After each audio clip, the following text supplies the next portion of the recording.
I said, but they wasn't there for the word. Yeah. They were there for music. They were there for music. And that's a different, That's a different crowd, though. I grew up on the music. I always say, in church, I grew up on the music side of the game. Like, she grew up in pastor study and run around the pastor. Like, I ain't know about all that. I thought preachers, I ain't know preachers had notes and stuff. I thought, I'm just saying, like, I thought He preachers, said he just thought it just died. I thought like us, I thought preachers was so in tune with God that when they was up there, the Lord was just downloading them on. I grew up on the choir side. I grew up on the choir side. We was running the music. I ain't know nothing about no ministry and pulpit and what preachers do, all that stuff. I didn't know about all that stuff. So I grew up on this side of it. And when you go to a music concert, nobody want to hear no preaching. I mean, there's been plenty of times we was in the youth choir, Reverend get up like he want to do a 5-minute sermon. We mad like, you talking about? We singing. Why? You know what I'm saying? Like, you would think somebody that like somebody on that level and all that far from home.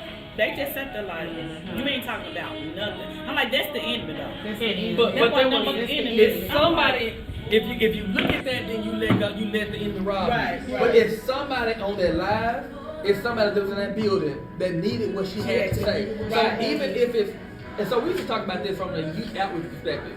If all you can do is give somebody a sandwich, are you okay? Sometimes as ministers, we want to shout to people. Let's be real. We want to shout. Sometimes we need that humility. Because sometimes we really want to shout to people. We want them to be loving and all this stuff when we get through. We want the applause. Let's be real. We're human too. As much as God works in our spirit, our flesh, if it still wars against us, then we want the applause. We want the recognition. We want to say we killed. We want to say, man, I shot the house. Some of us want that. And some of us crave it. Some of us crave it. But so I really thank God that sometimes these blinders on, yeah, it works against me sometimes. I'm hypercritical of myself. But at the same time, I don't get a chance to think that he loves me. Now, there are times where I know I got something to do. I know it. I can feel it sometimes like, oh yeah, I can sneeze and they gonna shout. But that's not the norm for me. Because I've become focused on doing my job. She said something to me years ago that shaped how I touch pulpit period. Do what they ask you to do. Do what they ask you to do. And I've missed moments because this is my job. This was my job. My job wasn't shout to. My job, you asked me to come and read this thing. My grandma killed it. It was a powder keg when I stood up. I could have just said amen and was shouting. Saying what she asked me to do. You asked me to read this Old Testament, and I did that, and I wouldn't have sat down. I've always focused on doing my job. That's it. Let the shout be for God. If they're gonna go crazy and flip over a couple of pews, they ain't got nothing to do with you. I remember when you had the preacher's training one time, and you said that very thing, and it was funny to me because growing up, I saw the opposite. Right. Absolutely. You know, my stepdad was, he was like,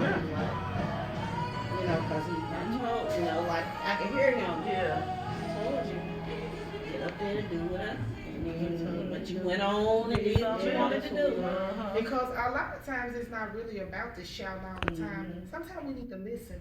Right. Sometimes it'll be so good to me, I'll be just sitting there stirring like, Take it all in. yeah, I'm everything I don't think that. I don't think, I want people to shout. But my struggle is, I want to make sure that I explain it enough that it makes sense. You know what I mean? And so that's my struggle. Yeah. I don't want to sound. Some Negroes trying to kill. Right. And they come to kill. Right. They come I to know kill. if you I've learned that from the choir side. They'll come in to kill. And we've done it a few times. Low is the way. We coming in trying to kill. Like, we're going to kill tonight. And then we couldn't remember lyric sound going out when we made a fool of ourselves. So that's taught me, even on this side of the game, like, you can't go in there trying to kill. Don't go in there trying to kill. Do your job. This is a job. Right. Do your job. And if you get celebrated for that, great. But when I die, I want God to say,